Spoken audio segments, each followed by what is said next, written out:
요한복음 18장 19절에서 24절까지 봉독을 하겠습니다. 대제사장이 예수에게 그의 제자들과 그의 교훈에 대하여 물으니 예수께서 대답하시되 내가 드러내놓고 세상에 말하였노라. 모든 유대인들이 모이는 회당과 성전에서 항상 가르쳤고 은밀하게는 아무것도 말하지 아니하였거늘 어찌하여 내게 묻느냐. 내가 무슨 말을 하였는지 들은 자들에게 물어보라. 그들이 내가 하던 말을 아느니라. 이 말씀을 하시매 곁에 섰던 아랫사람 하나가 손으로 예수를 쳐 이르되 네가 대제사장에게 이같이 대답하느냐 하니 예수께서 대답하시되 내가 말을 잘못하였으면 그 잘못한 것을 증언하라. 바른 말을 하였으면 네가 어찌하여 나를 치느냐 하시더라. 안나스가 예수를 결박한 그대로 대제사장 가야바에게 보내니라. 기도하시겠습니다. 자비하신 아버지 하나님, 저희들 마음문을 열고 살아계신 하나님의 말씀을 듣고자 하나님을 향합니다. 이 시간도 주님께서 임재하셔서 성령으로 감동하시고 말씀하여 주옵소서. 하나님의 말씀이 임하여서 저희들 심령에 부흥이 일어나게 하시고 예수 그리스도가 마음속에 계시며 모든 질병과 연약함을 치료하여 주시고 고쳐 주옵소서. 말씀의 은혜와 능력 주시길 원하오며 예수님의 이름으로 기도하옵나이다. 아멘. 예수님께서 결박당하시고 예수님이 끌려가셔서 처음에 안나스의 집으로 예수님께서 가셨습니다. 안나스는 바로 대제사장이었다가 로마에 의해서 대제사장직에서 면직된 사람이었습니다. 이 안나스의 집으로 끌려가서 그곳에서 예비신문을 받고 그리고 나서 나중에 이제 가야바의 집으로 대제사장 가야바의 집으로 보내져서 이제 그곳에서 본격적으로 예수님께서 신문을 받게 됩니다. 오늘 이 안나스는 그 아들들 4명이 대제사장직을 수행을 하게 되고 그리고 이 안나스의 뒤를 이어서 이 당대의 예루살렘의 대제사장이 누구냐? 바로 가야바라고 안나스의 사위가 대제사장이었습니다. 그래서 이제는 그 당대에 보면은 그 집안에 대제사장 집안이었고 그의 자녀들 사위 그러하기 때문에 그가 대제사장 측에서 물러났다 할지라도 사람들 앞에서 여전히 그 권세와 힘이라고 하는 것은 굉장히 막강했습니다. 또 대제사장인 가야바도 자기 자신의 장인 어른에 대해서 함부로 넘볼 수 없는 그러한 위치였기 때문에 비록 자기가 대제사장이지만 그럼에도 불구하고 함부로 이렇게 대하지 못하는 그러한 상황 가운데 놓여 있었습니다. 바로 그러하기 때문에 여기에서 예수님께서 처음 잡혀가실 때 곧바로 대제사장인 가야바의 집으로 간 것이 아니라 바로 예수님께서 결박을 당하여 안나스의 집으로 먼저 끌려갔다고 하는 거예요. 안나스의 집으로 끌려가서 예수님께서 그곳에서 신문을 받는데 이것은 본격적인 신문이 아니라 예비적인 그러한 신문, 예비적인 신문이라고 이렇게 우리가 말을 합니다. 이때 우리가 여기에 성경의 정황을 보면 바로 대제사장 가야바가 자기 장인의 집인 이 안나스의 집에 와 있을 것이다. 이렇게 대부분 해석들을 하고 있습니다. 왜냐하면 성경에서 여기에서 대제사장이라고 하는 이러한 말이 이렇게 나오고 있고 그러하기 때문에 물론 그 당대에 물러났어도 이렇게 호칭성 안나스에게 대제사장이라고 이렇게 부르기도 하였습니다. 어쨌든 여기에서 이제 예수님에게 신문을 합니다. 먼저 물을 때 뭐라고 묻느냐? 예수님에게 그의 제자들과 그의 교훈에 대하여 물었다고 말하고 있어요. 예수님의 제자들에 대하여 그리고 예수님의 교훈에 대하여 이렇게 물었다고 말하고 있습니다. 오늘 여기에서 예수님의 정체성이나 예수님이 누구인가 이걸 단도직입적으로 묻지 못하고 이렇게 간접적으로 예수님의 제자들에 대해서 그리고 예수님의 교훈에 대하여 이렇게 물어보았다는 거예요.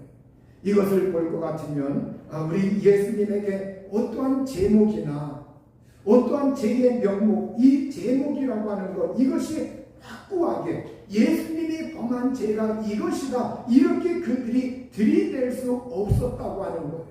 어떠한 제목도 없이 그냥 막연하게 예수님에 대하여 그냥 막연하게 그들이 이렇게 정말 예수 그리스도를 어떻게 하면 책잡고 그리고 혐의를 잡아서 조사하려고 하는 그들의 그 마음을 여기에서 엿볼 수가 있는 겁니다. 오늘 이와 같이 우리 주 예수 그리스도 흠이 없으시고 점이 없으시고 의로우신 예수 그리스도 그 예수 그리스도께서 세상에 이제 사람들 앞에서 다시 말하여 세상의 법정에서 구체적인 제목 없이 어떤 소문이나 아니면 사람들의 의심만을 가지고 고소 고발당하는 그러한 일을 예수님이 여기에서 당하고 있는 것을 볼 수가 있습니다. 우리가 예수님께서 기도에 대해서 말씀을 하실 때에도 불의한 재판관에 대하여 예수님께서 말씀을 하셨습니다. 우리 예수님이 그 당대의 이스라엘과 로마 나라의 그 상황을 면밀히 아시고 있던 예수님, 이 세상의 법정이라고 하는 것이 어떠한 것이라고 하는 것 이걸 면밀히 알고 계시던 이 예수님은 바로 불의한 재판관의 이야기를 예로 들면서 사람들에게 항상 기도하고 낭망하지 말아야 된다 이걸 말씀을 하시면서 불의한 재판관을 언급을 하고 있는 것을 볼 수가 있습니다. 이것을 볼 것 같으면 우리가 이 세상의 재판이라고 하는 것 이 세상의 법정이라고 하는 것 이것이 표면적으로는 의를 부르짖고 정의를 부르짖지만 그들의 재판이라고 하는 것이 때로는 잘못된 재판, 흠이 있는 재판, 불의한 재판이 되기도 한다는 거예요. 물론 그 법정이 다 불의하다는 말이 아닙니다.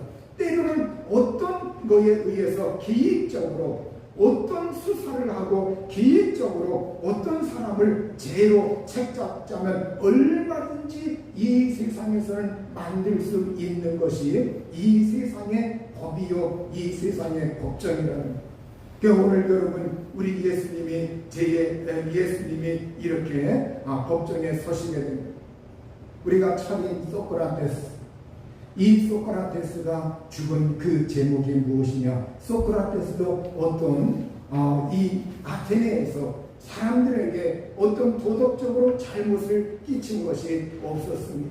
그러나 그때 아테네 법정은 이 소크라테스를 제목을 뭐로 뒤집어 씌웠느냐? 청년들에게 이 소크라테스가 사람들을 만나가지고 그들의 무지를 드러냅니다. 그들의 그 어떠한 질문을 해가지고 그들의 진리로 이끌어주기 위해서 그들의 어떠한 그 무지하다고 하는 것 이걸 간접적으로 질문을 하고 대답을 하고 질문을 하고 대답을 하고 그런데 그걸 뒤집어 씌워가지고 청년들을 타락시킨다. 청년들에게 잘못된 교서를 전한다. 청년들을 오도하고 타락시킨다. 이러한 명목을 씌우고 이 소크라테스를 못마땅하게 여기면서 이 소크라테스를 결국 법정에 세워서 소크라테스를 죽게 합니다.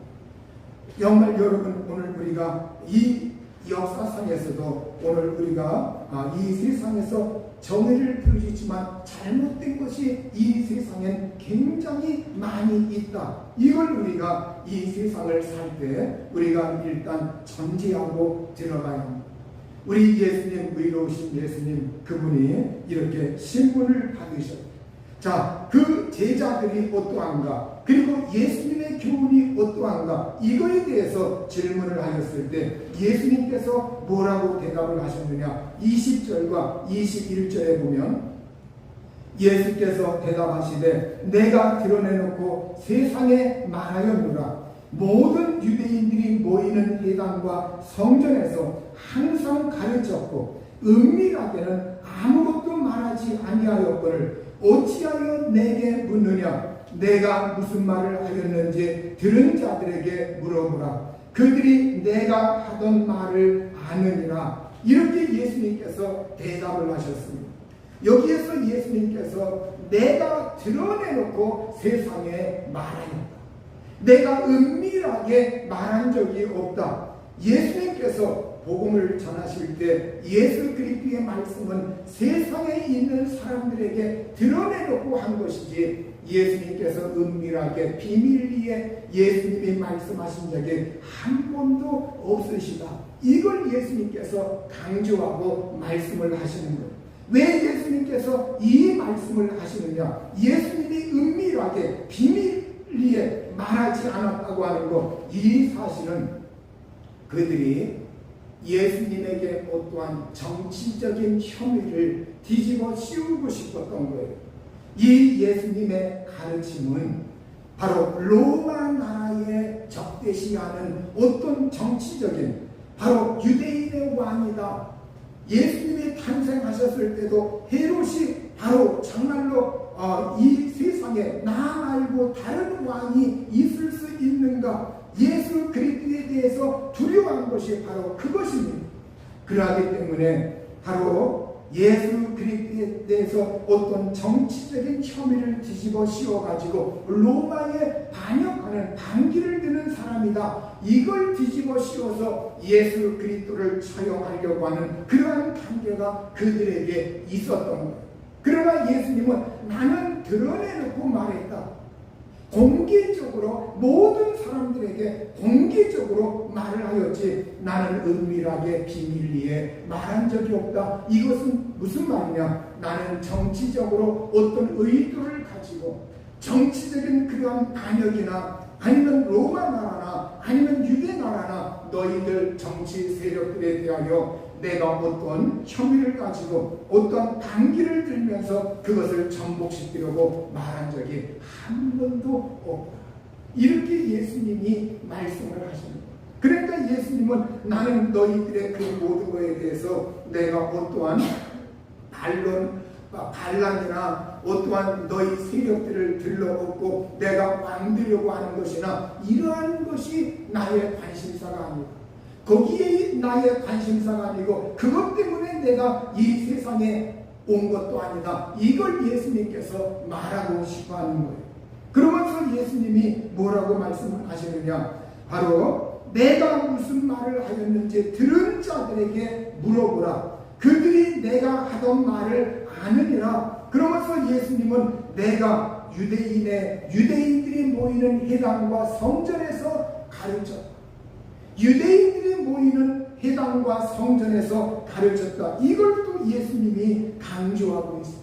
예수님이 유대인들이 모이는 회당과 성전에서 가르쳤다고 하는 것은 그 회당에 누가 있느냐? 유대인들이 있다는 거예요. 성전에 가면 누가 있느냐? 유대인들이 있다는 거예요. 성전에는 바로 이 유대교의 종교 지도자들도 있었고 너희들 다 있었지 않느냐?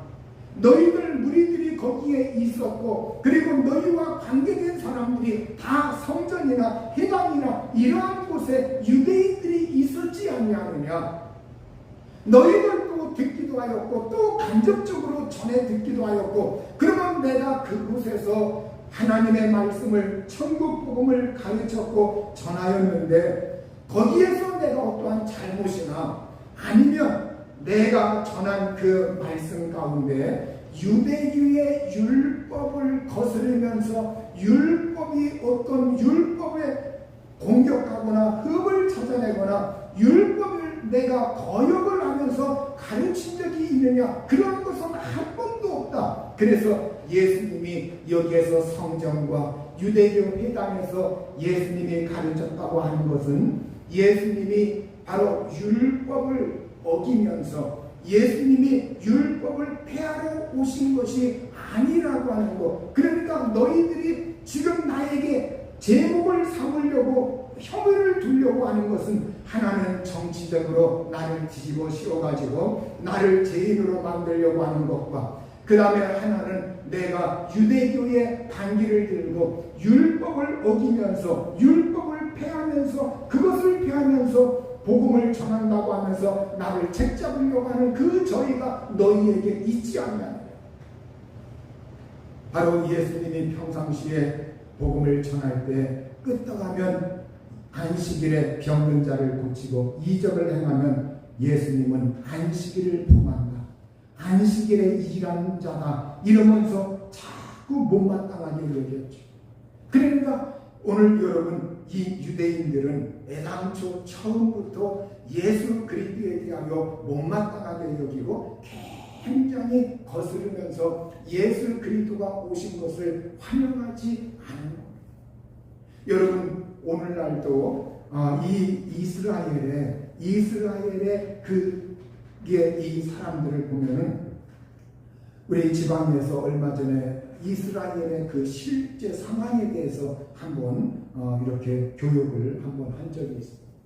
근데 이스라엘에서 이렇게 그 당대에도 그렇고 지금도 그렇고 그래서 이스라엘은 구약 성경에 이사야 53장 그가 찔림은 우리의 허물을 인하며 그가 상함은 우리의 죄악을 예수님에 대해서 구약에서 예수 그리스도에 대해서 고난받고 십자가에 죽으시는 것 이거에 대해서 가장 생생하게 증언하고 있는 것이 이사야 53장입니다. 그런데 유대교의 랍비들이 지금도 그들에게 성경을 낭독하고 가르칠 때 이사야 53장만 나오면 건너뛴다. 그리고 그걸 잘 읽지 않고 그리고 설령 읽었다 해도 그걸 다른 말로 얼버무린다. 그리고 우리가 알아야 할 것은 바로 유대교에서 그 어린 아이들로부터 어렸을 때부터 성경 교육을 하는데 그 성경 교육에 대개 보면은 그들은 율법 그래서 모세오경 여기에 집중되어 있어요. 그래서 모든 걸 섭렵하면서 샅샅이 뒤지면서 이렇게 그들이 성경을 보는 것이 아니라 모세오경에 집중되어 있고 그 다음에 이제 그들이 폭넓게 읽는 사람도 있지만 그럼에도 불구하고 그러한 것들은 너무나 여기에 옛날부터 세뇌 땅에서 예수 그리스도를 잘 인정하지 않으려고 하고 지금도 메시아를 기다리고 있는 사람. 메시아가 오시면 우리를 해방시키고 정말로 옛날 그 모리아산에 아브라함이 그 모리아산에 바로 그 곳이 어디냐 지금 마호멧 바로 이슬람교의 정말 성전이 자리 잡고 있는 그곳 모습 그 둥근 성전 그곳 메시아가 오시면 저 당연히 없어지고 그곳에 자기들 성전이 세워진다. 이걸 그들이 고대하고 있는 그러니까 이미 기독교에서 예수님이 왔다고 하는 것 이걸 그들은 잘 받아들이지 않고 지금도 메시아를 기다리면서 예수님에 대해서 믿는 사람 그래서 여러분 한 가지 알아야 되는 것은 우리가 복음서에 보면 예수님에 대해서 왜 그토록 예수님이 복음 전하고 이적을 행하면 그토록 유대의 종교 지도자들이 꼭 달라붙어 가지고 언제나 율법 논쟁, 안식일 논쟁 이런 거 하면서 예수님을 못마땅하게 해요. 물론 이렇게 정말 일반 사람들 중에 군중들 이러한 사람들은 그때 어떤 예수님이 정말 오병이어의 이적이라든가 병든 자를 고치니까 왔다가 또 그거 경험하면 또 순살같이 빠져나가 그런 일들이 있었습니다. 그러나 끈질기게 예수 그리스도를 믿는 그러한 사람들은 그때에도 소수였고 지금도 이스라엘은 소수예요. 소수예요. 지금 그래서 사도 바울이 자기가 복음을 전할 때 하나님께 기도한 적이 있어요. 제가 정말로 하나님 앞에서 끊어지는 안이 있다 할지라도 내 동족을 위해서, 내 민족 이스라엘을 위해서 기도한다고 하면서 그들의 구원을 위해서 기도한다고, 그러면서 로마서에 그 말씀이 등장을 해요. 그러니까 이렇게 이들은 예수님 계실 때나 아니면 지금이나 이렇게 예수 믿는 사람들은 소수예요. 물론 흩어진 유대인들, 미국에 있는 유대인들, 유럽에 있는 유대인들 가운데는 이렇게 복음을 받아들여서 예수 믿는 사람들이 점점 많아지고 있습니다. 그러나 이스라엘 본토에 있는 사람들은 그것이 다 닫혀 있어가지고 지금도 그들은 하나님을 열심히 믿지만 예수님에 대하여 여전히 그들은 메시아가 오기를 기다리고, 그러니까 그들은 초림하실 예수님을 기다리는 거고, 우리는 예수님이 이미 오셨고 그리고 이제 재림하실 예수님을 기다리는 거예요.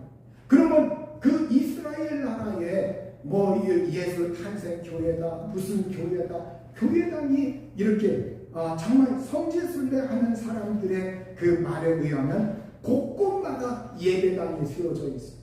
다 기념해가지고. 그건 왜 그러느냐, 그 이스라엘이 왜 그걸 부수거나 왜 그걸 없애지 않느냐, 그거는 그 사람들이 자기네 나라 관광 정책에 의해서 돈을 벌어야 되겠다. 돈 벌어야 돼. 그래서 그들이 그 정책에 의해서 이렇게 이율배반적인 일들을 그들이 자행하고 있는 겁니다. 그러니까 오늘 우리는 이 세상에서 우리가 예수님을 믿게 되었다고 하는 것, 예수님을 믿게 되었다고 하는 것, 여러분 이것이 얼마나 복인지, 이게 놀라운 하나님의 은혜라고 하는 것, 이걸 우리가 잘 깨달아야 합니다. 자, 이렇게 그들은 이제 율법을 어긴다고 하는 유대교에 대하여, 그리고 로마의 정치적인 것에 대하여 이 두 가지를 혐의를 뒤집어 씌워서 예수님을 처음에 못마땅하게 되고 그거로 제목을 잡으려고 했던 거예요. 물론 이제 나중엔 다른 것이 나옵니다. 자, 그러면서 예수님이 내가 무슨 말을 하였는지 들은 자들에게 물어보라. 그러니까 들은 자들, 그들이 이렇게 증언을 할 건데 그들이 그렇게 말을 하는 적은 없다. 내가 그렇게 한 적이 없다. 들은 자들에게 물어보라. 예수님은 여기에서 투명합니다. 숨기는 것이 없어. 단순합니다. 증인을 불러올 것을 여기에서 간접적으로 들은 자들에게 물어보라. 이러면서 한번 증인이 있으면 한번 증인을 대보라. 이렇게 예수님이 말씀하시는 거예요. 우리가 당대의 율법에도 그렇고 정말 유대 나라의 법에 의하면 증인이 있어야, 정당한 고발자가 있어야 이렇게 세울 수가 있는데, 그러나 예수님이 이렇게 말씀을 하시는 건 이러한 말씀들을 통해서 그들의 불법성, 이걸 예수님이 간접적으로 드러내시고 있는 말씀이십니다. 자, 22절에 보면 이 말씀을 하심에 곁에 섰던 아랫사람 하나가 손으로 예수를 쳐 이르되 네가 대제사장에게 이같이 대답하느냐, 이렇게 예수님에게 손바닥으로 예수님을 그 자리에서 쳐버립니다. 예수님을 쳐버리고, 그리고 나서 이제 대제사장에게, 네가 대제사장에게 그게 무슨 대답이냐, 그렇게 대답할 수 있는 거냐, 이러면서 손바닥으로 예수님을 때립니다.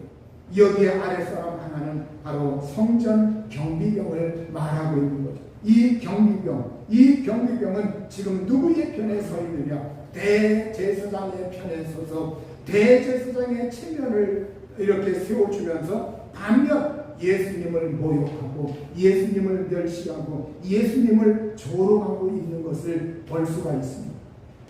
여러분, 오늘 우리가 이 세상에서 이 경비병의 이 태도는 오늘 이 세상에서 예수 그리스도에 대하여 반역을 하고 거역하는 그런 사람들의 태도와 비슷해요. 오늘 여러분, 오늘 우리가 어느 편에 설 것인가? 내가 진리 편에 설 것인가, 하나님 편에 설 것인가, 예수 편에 설 것인가, 아니면 예수님을 반대하는 그 편에 설 것인가. 여러분, 오늘 이 경리병은 여기에서 자기의 이 태도에 의해서 영원한 그 문제, 이것이 갈고지게 됩니다.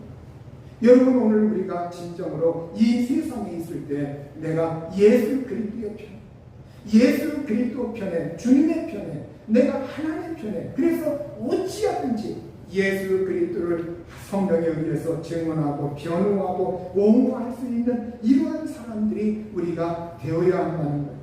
요한복음 18장 23절에 보면 예수께서 대답하시되 내가 말을 잘못하였으면 그 잘못한 것을 증언하라. 바른 말을 하였으면 네가 어찌하여 나를 치느냐 하시더라. 이렇게 예수님의 이 말은 지금까지 예수님이 말씀을 전한 것, 예수님의 그 말씀이라고 하는 것을 공개적으로 했지. 내가 비밀리에 전한 적이 없다. 바로 너희들이 들었지 않느냐, 어디 책잡을 것이 있겠느냐, 너희가 어떤 협의를 둘 것이 있겠느냐. 나의 가르침이라고 하는 것은 잘못한 것이 없다, 바른 말이다. 이걸 예수님께서 말씀을 하고 있는 거예요. 여러분, 여기에서 유대교의 지도자들은 무조건 자기 자신들의 교권, 자기 자신들의 입지를 위해서 교권을 옹호하려고 하고 있는 것을 볼 수가 있습니다. 하나님을 잘 안다고 하면서도 하나님의 뜻을, 하나님이 진정으로 메시아 예수 그리스도를 보내어 세상에 있는 사람들을 구원하시려고 하는 이 하나님의 뜻을, 하나님의 말씀을 잘 분별하지 못하고 진리에 서지 못하고서 이렇게 그들은 유대 교권 그 편에 서서 자기 자신들의 교권을 옹호하면서 반대로 예수 그리스도를 여기에서 못마땅하게 여기는 그들의 모습을 우리가 볼 수가 있는 거예요. 여러분, 오늘 우리는 여기에서 예수님이 이걸 통해서 우리가 한 가지 알아야 되는 것은 예수님은 능력이 있으셔. 하나님의 아들이신데 그분이 능력이 있으셔. 그분이 천군 천사를 오라고 할 수도 있고, 그분 말씀 안 받으면 이 사람들을 처단할 수 있고 그 사람들을 당장 죽일 수도 있어. 그러나 예수님은 그렇게 하지 않으셨다는 거예요. 예수님은 그 모든 걸 감수하시고 세상에 지금 진행되는 그 일 앞에서 묵묵히 견디시면서 예수님은 그걸 통해서 하나님의 역사를 이루어나간다는 거예요. 하나님의 일을 이루어나가는 예수님의 그 모습을 우리가 볼 수가 있어요. 그러니까 오늘 우리는 여기에서 우리가 알아야 되는 것은 이 세상에 오늘 여기에서 예수님이 이 세상의 왕권에 대해서 언급하지 않아요. 그거에 대해서 예수님이 이렇쿵저렇쿵 하지 않습니다. 여기에서 우리가 알아야 되는 것은 예수님의 진정한 관심은 세상 개혁도 아니고 이 세상의 어떠한 것에 대해서 정치 제도나 이 세상의 어떠한 것을 예수님이 그걸 주관하려고 하는 것이 아니라는 거예요. 우리가 한 가지 오해하지 말아야 되는 것은 이걸 보면 우리 예수님이 이 세상에 계실 때 예수님의 모습이나 태도나 사도 바울의 모습, 이러한 것을 우리가 투영해 보면 우리가 이 세상의 정치, 경제, 제도, 이 모든 것을 볼 때 우리는 저 북한에 대해서 하루빨리 없어졌으면 좋겠다. 또 전쟁 일으키는 나라들에 대해서 우리는 애달파하죠. 근데 여러분, 우리가 이 세상에 또 악인들, 강도짓 하는 사람들, 또 누구 죽이는 사람들, 우리가 잘 아셔야 됩니다. 하나님이 이 세상을 하나님이 로봇처럼, 하나님의 꼭두각시처럼 하나님의 무대에다 세워놓고 하나님이 그걸 마음대로 조정하는 하나님이 아니야.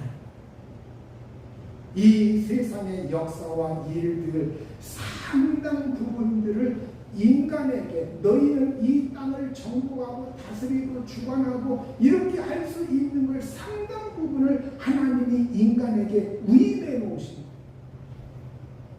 그래서 사람들이 악한 사람을 뽑을 수도 있고, 사람들이 선한 사람을 뽑을 수도 있고, 사람들이 어떤 정치 체제, 우리가 세계 역사를 볼 때 선왕보다 악한 왕들이 더 많았습니다.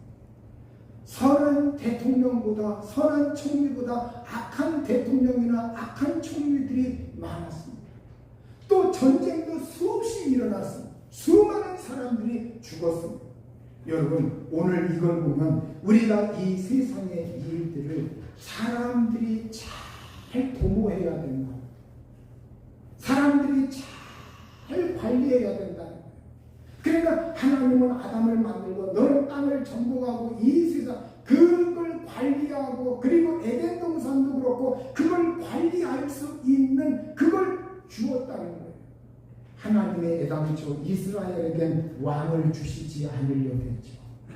왕이라고 하는 건 처음에 하나님으로부터 나온 것이 아니라 하나님이 이스라엘에게 왕을, 이웃 나라들 다 왕이 있을 때 왜 우리나라는 왕이 없어서 이렇게 힘이 없느냐, 힘이 없느냐, 다 하나님께 구했어요. 왕 달라, 왕 달라. 하나님이 직접 통치하려고 했는데 왕 달라고, 왕 달라고. 그래서 왕 주면 그 왕이 너희들을 군림해가지고 너희들을 어렵게도 할 수 있는데 하나님이 그러십니다. 그러나 그럼에도 불구하고 우리에게 왕 달라, 왕 달라. 그래서 왕을 준 거예요.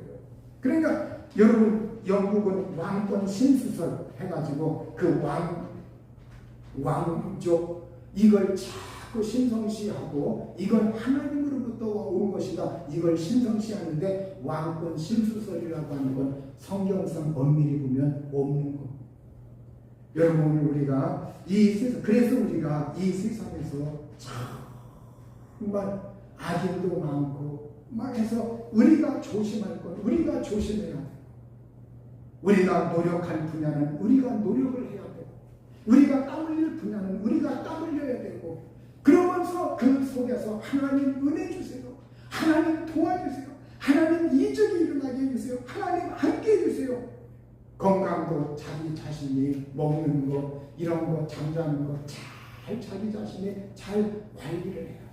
하나님 믿으니까 하나님이 알아서 내 건강 책임져 주시고 다 보호해 주시지, 그냥 이렇게 하고 의생이나 뭐나 잠자는 거는 막 무시하고 그냥 이 세상에서 그냥 막 내가 어떤 한도를, 인간의 육신의 한도를 지나친다면 여러분, 병에 안 걸릴 수가 없는 거예요. 그러면 오늘 우리가 이 세상에서, 이 세상의 일은 상당수는 인간에게 위임해 놓은 것입니다. 그래서 그 속에서 우리 사람들, 오늘 예수님이라 할지라도 치니까 맞지 않습니까? 치워버리니까 그냥 맞는 거예요. 여러분, 오늘 우리가 이 세상에서 이걸 통해서, 그리고 오늘 하나님이 오늘 이 세상의 일들을 통해서 그 속에서 저 사람들은 하나님에게 이렇게 반역을 하지만, 그러나 그럼에도 불구하고 하나님은 그 일을 통해서 자기 자신의 섭리를 이루어 나가시고 그분의 뜻을 이루어 나가신다.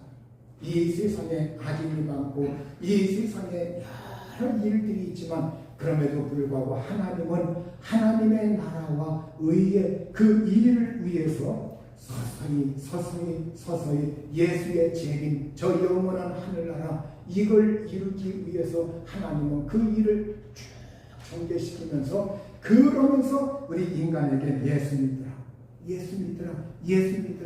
왜? 그분이 그냥 고꾸라뜨려가지고 믿게 하시는 분이 아니라 자기 자유 의지를 자기가 결정해서 믿으라는 거예요. 믿으라. 네가 열심히 내라. 믿으라. 이렇게 하는 거예요. 오늘 여기에서 우리가 그런 여러 가지 문제들을 우리가 잘 이해하시고, 그리고 이제 24절에 안나스가 예수를 결박한 그대로 대제사장 가야바에게 보냅니다. 이제 대제사장 가야바에게 보낸다고 하는 것은 정식으로 이제 공회에 회부하면서 정식 재판에 붙이겠다는 말이에요. 정식으로 이제 합법적으로 대제사장 가야바에게 이제는 보내서 그 뜰에 보내가지고 예수님에 대해서 분명히 어떠한 것을 걸고 넘어져서 이제 재판에 회부하겠다, 이런 말입니다. 오늘 예수님은 이 모든 세상에 불합리한 것이 있었지만 묵묵히 그걸 견뎌내시면서 하나님의 뜻을 이루고 있는 것을 볼 수가 있습니다. 우리가 진정한 하나님의 관심은 그분이 왜 이 세상을 개혁할 수 없겠습니까? 그분이 왜 전쟁에 대해서 한 번 명령하시면 움직일 수 있지. 그러나 그분은 그렇게 하지 않는다는 이 세상 사람들에게 자기들이 협상을 하고 평화를 도모하고 자기들이 하면서 하나님 앞에 은혜를 강구하면서 도와달라.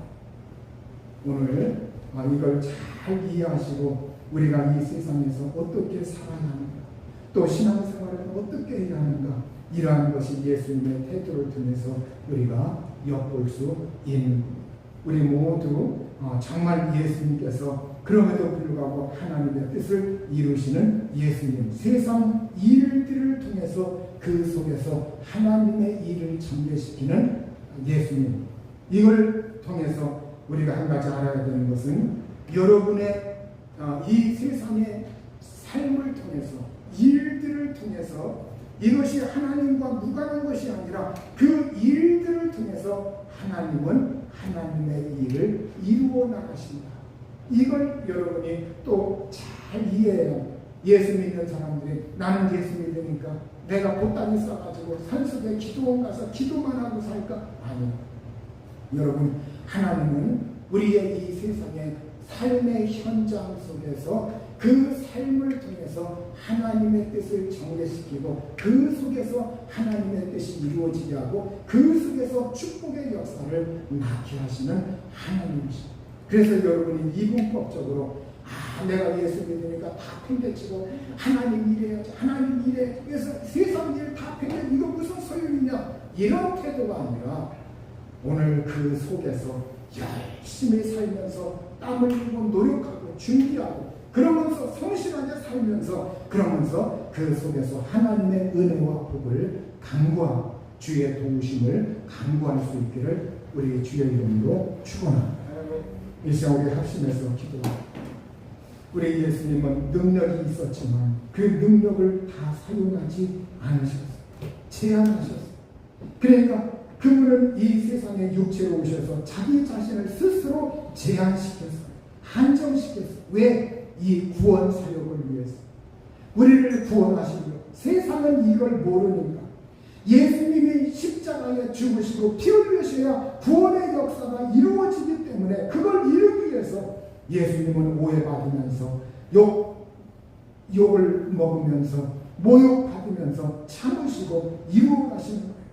이 시간 우리 다 같이 기도할 때 예수님이 내 속에 계시고 그리고 내가 세상에서 하는 일들을 통해서 나의 삶의 자리를 통해서 하나님의 선한 역사를 이루어가는 은총과 복을 달라고 기도하겠습니다.